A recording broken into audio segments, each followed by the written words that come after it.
It is my opinion that you do not really understand the concept of banking. All the banks are broke.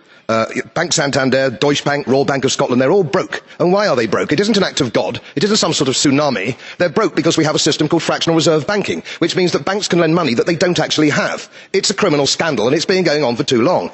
And most of the problem starts in politics and central banks, which are part of the same political system. We have counterfeiting, sometimes called quantitative easing, but counterfeiting by any other name. The artificial printing of money, which if any ordinary person did, they'd go to prison for a very long time. And yet governments and central banks do it all the time. Central banks repress the amount of interest that rates are, so we don't have the real cost of money. And yet we blame the real retail banks for manipulating LIBOR.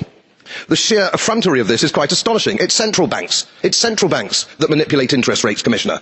And plus, underneath all this, we talk loosely, in a rather cavalier fashion, do we not, about deposit guarantees.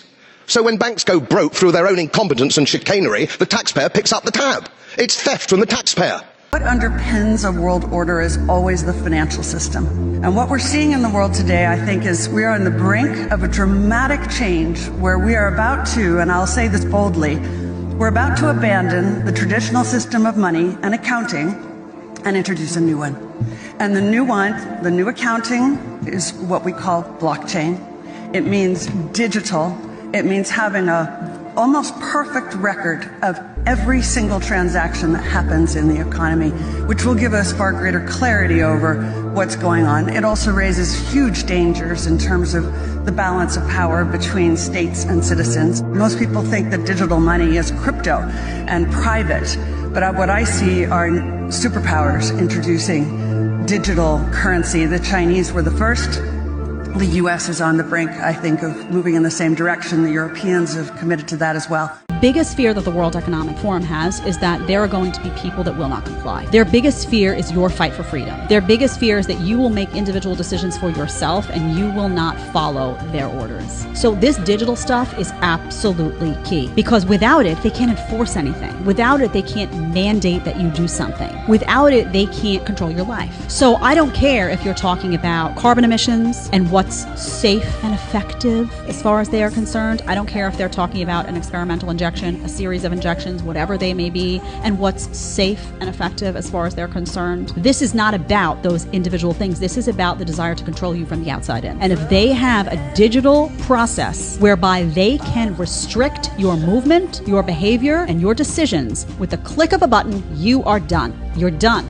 You've sold us out to globalism. Okay. You are not working for Canada. You are working for your globalist partners. I wonder how much they're paying you to betray Canada. What do we do with traitors in Canada, Mr. Trudeau? We used to hang them for treason. And you're doing that very same thing to us now. We know what you're doing. We've taken another step towards a cashless society. A big bank has confirmed customers in some locations can no longer withdraw money over the counter as branches continue to wind back services. It's up there with the pub with no beer, the bank with no cash.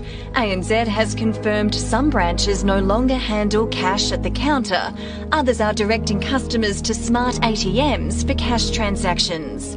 The latest figures on ATMs shows the number of machines has more than halved from almost 14,000 back in 2017 to around 6,000 in the middle of last year. For years, cash was king, but not anymore.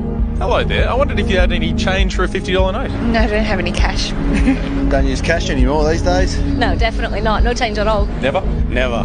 Not having cash is much more convenient. For the first time since dollars and cents were introduced in the 1960s, Australia's cash supply is shrinking. We are becoming fully digitalised. We're still producing cash out there, but we're just becoming more reliant on other ways to pay. And this is what you would expect. In fact, it's a trend that's long been in the making. People should not be afraid of their governments. Governments should be afraid of their people. You think is coming is a recession. What your crazy friends might say to you is coming is maybe a depression. You'd be mistaken. Those are lies. What is coming is a collapse of the dollar. You haven't had one of those. We've never experienced the collapse of the dollar of the world's reserve currency. This will make us Venezuela. Make no mistake. If you want to be prepared, prepare yourself like people should have prepared in Venezuela. Soon, I don't know when, but it will happen overnight. Soon, everything will be collapsing, and the banks will close, and there will be chaos. It is very clear that the head of the snake is the financial system. We can argue till the end of time about who runs the world. Is it the reptilians? Is it the Illuminati? Is it the Freemasons? We can go on and on and on and on about this, but I don't think it is reasonable to even begin arguing about the mechanism that is used to exert this control. The mechanism is finance. The whole point of finance is to indebt, otherwise to enslave. What is a mortgage? I mean, what does that stand for? It's a death grip. So when you get a mortgage, you have a death grip held over you because you are in debt. You don't even own the house. The bank owns the house that loans you the money to buy the house, unless you're fortunate enough to have all the money to buy it outright. And even then, you can be taxed by the government, and if you fail to keep up with those taxes, the government can then take it from you. The whole system is based on a financial fraud, which effectively takes the power that we have, and it gives it to a tiny group of individuals who are running the world through the control of finance. Singapore, we already have the situation. No cash. Cashless society. It's ready to go.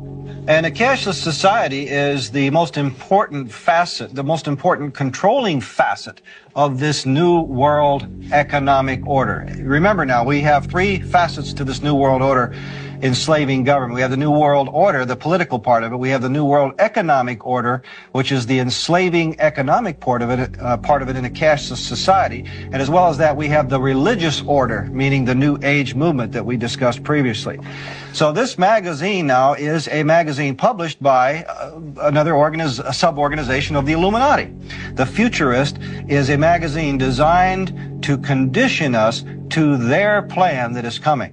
And in this one particular issue, you'll notice here that there's a symbol on the front. It looks like a dollar symbol, and you may not see that it's really an electronic circuit, meaning that the new money that's coming, and they say that here, is electronic money, not paper money, not coin money, but credits and debits. Electronic funds transfer in a cashless society, not just in the United States, but globally. Now notice on one of the prime articles here, it talks about a cash-free society. In other words, folks, there is a plan to take the entire globe cashless, according to information I've gleaned from research.